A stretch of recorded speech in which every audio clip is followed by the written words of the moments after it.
अभी एक विवाद आ गया, तो उस विवाद पर नहीं जाना चाहता। जब वो हज का सब्सिडी खत्म हुई तो कुंभ मेले का विषय आ गया। कुंभ मेला हम सब जानते हैं। कुंभ मेले का एक एस्पेक्ट आप लोगों ने कभी ध्यान दिया है? कुंभ मेला कितने साल में एक बार पड़ता है? 12 साल में। 12 साल में एक बार क्यों पड़ता है? क्योंकि वो जुपिटर की साइकिल पर आधारित है। बृहस्पति ग्रह हर 12 वर्ष के बाद अपना एक चक्कर पूरा करके उसी राशि में दोबारा आता है, इसलिए कुंभ मेला 12 वर्ष में एक बार पड़ता है। हजारों सालों से चला आ रहा है, ठीक है।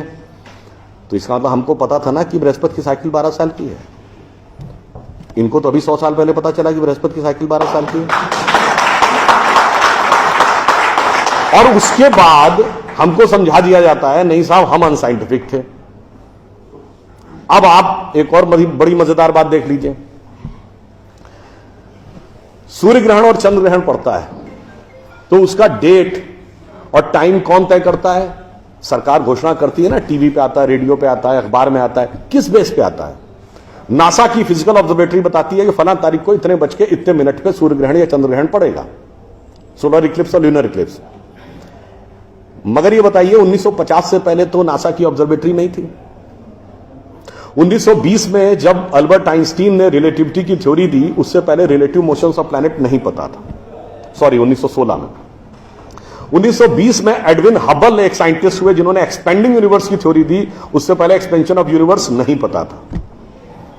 1900 में मैक्स प्लैंक साइंटिस्ट हुए जिन्होंने लाइट की क्वांटम की थ्योरी दी, फोटॉन्स वाली, उससे पहले प्रोपगेशन ऑफ लाइट ही नहीं पता था। 1897 में जे टॉमसन ने इलेक्ट्रॉन खोजा, उससे पहले आप मानते थे एटम अनडिविजिबल है। और 1633 में आप ये कहते थे, गैलीलियो को फांसी दे रहे थे इस बात के लिए कि उसने कहा सन रिवॉल्व्स राउंड द अर्थ गलत है। तो भैया आप 380 साल चल के जहां पहुंचे हैं, हमारा पंचांग तो युधिष्ठिर के जमाने से एज इट इज चला आ रहा है। क्या मतलब ये लॉजिक नहीं है, ये तो साइंटिफिक प्रूफ। फिर भी हमें समझाया जाता है कि साहब जो हमने सोचा उस सब हम अनसाइंटिफिक थे, हम गलत थे। बड़ी मजेदार बात है। इन ए स्पैन ऑफ लिविंग जनरेशन, 50 साल में देखिए ये जो अर्बन नक्सल्स थे उन्होंने हमारे दिमागों में क्या क्या भरा और फैक्ट क्या था।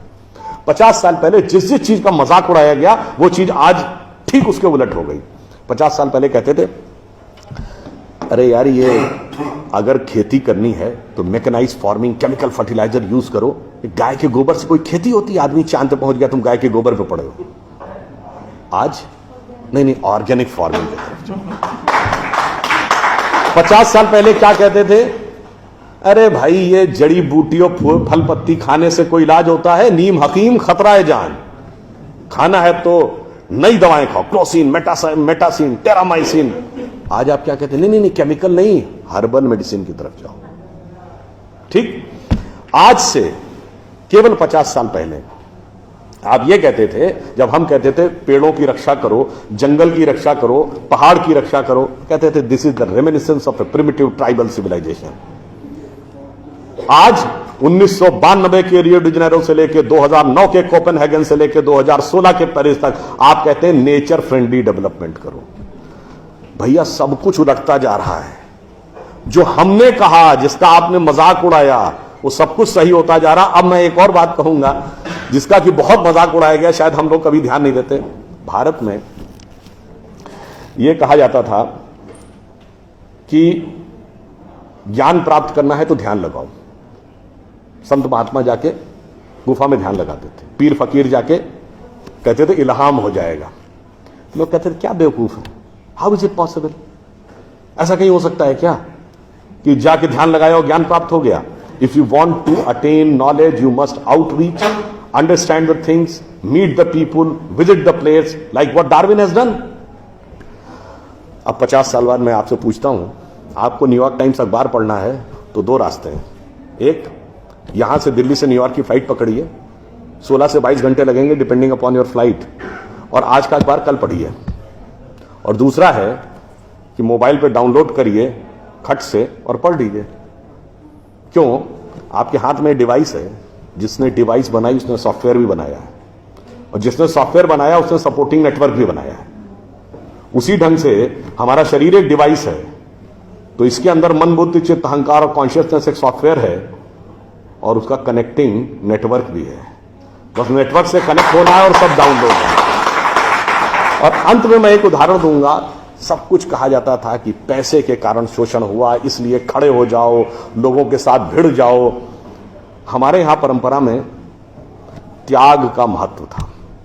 हम आपसे पूछें, दो राजा बताइए जो सबसे बड़े महान माने गए भारतीय संस्कृति में, राजा राम और राजा हरिश्चंद्र। दोनों इसलिए कि त्याग किया, इसलिए नहीं कि बड़ा बड़ा इलाका अलेक्जेंडर द ग्रेट की तरह कब्जा कर लिया।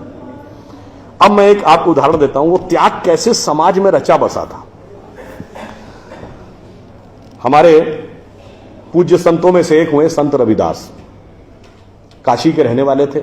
उनके पास भगवान राम की एक मूर्ति थी। काशी नरेश उनके पास गए, कहा जाता था इतनी सिद्ध मूर्ति है, आप कृपया इसे मुझे दे दीजिए। ऐसी मूर्ति राजा के पास होनी चाहिए राजभवन में, ना कि इस पे मैं इस मूर्ति के वेट का 10 गुना सोना आपको दे दूंगा। उन्होंने मना कर दिया। उन्होंने कहा जी इसके वेट का 100 गुना सोना दे दूंगा। उन्होंने मना कर दिया।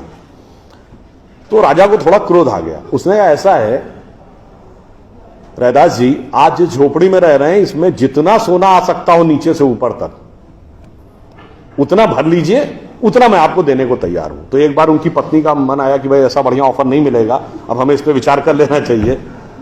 रैदास ने क्या जवाब दिया? एक मोरो राम नाम धन, एक मोरी आशा, ऊ धन आई है ई चले गई हैं, ना चाहे भगत रैदासा। मना कर दिया। रैदास जी क्या थे?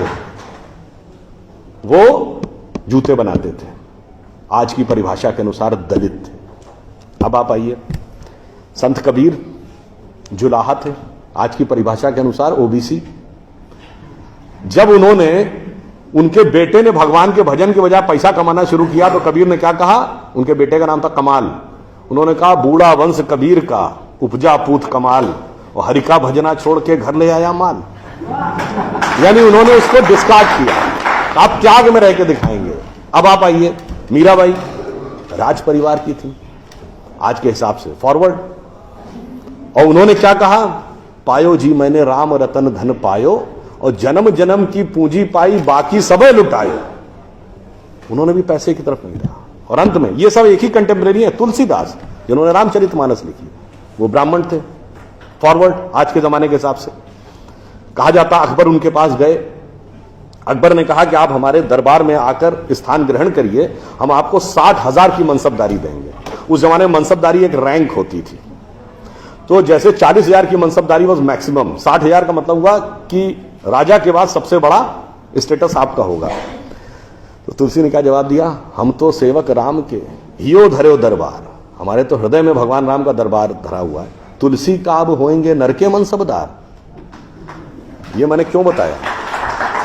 जो बातें ये अर्बन नक्सलिस्ट समझाते हैं कि शोषण किया गया, कैपिटलिज्म किया गया, अगर मार्क्स ने कहा धर्म एक अफीम है जो गरीबों को पिला दी जाती है ताकि अमीर उस पर हुकूमत करता रहे, पर यहां ऐसा नहीं था। मैंने दिखाया समाज का निचला वर्ग हो, मध्यम वर्ग हो, उच्च वर्ग हो, राज करने वाला वर्ग हो, सबने कहा जो त्याग करेगा वो महान होगा। इसीलिए हमारे यहां महात्मा गांधी महान हुए, ना कि प्रधानमंत्री रहने वाले नेहरू महान।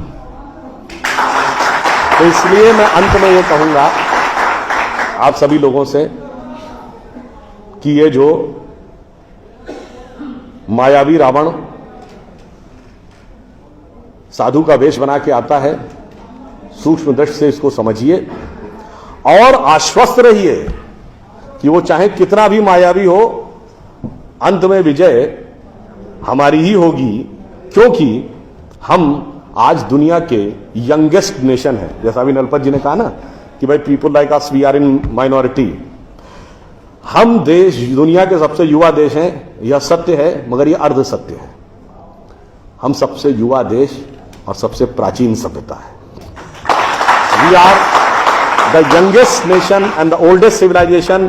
तो एक गौरवशाली हमारा भूतकाल है और एक शानदार भविष्य है जो हमारी प्रतीक्षा कर रहा है। बस बीच के इस माया के प्रपंचों को से हम बचे रहें तो कहीं कोई संदेह नहीं। एक पंक्ति कहकर समाप्त करूंगा कि गौरवशाली था भूत, भविष्य भी महान है, अगर संभालें आप उसे जो वर्तमान है। धन्यवाद।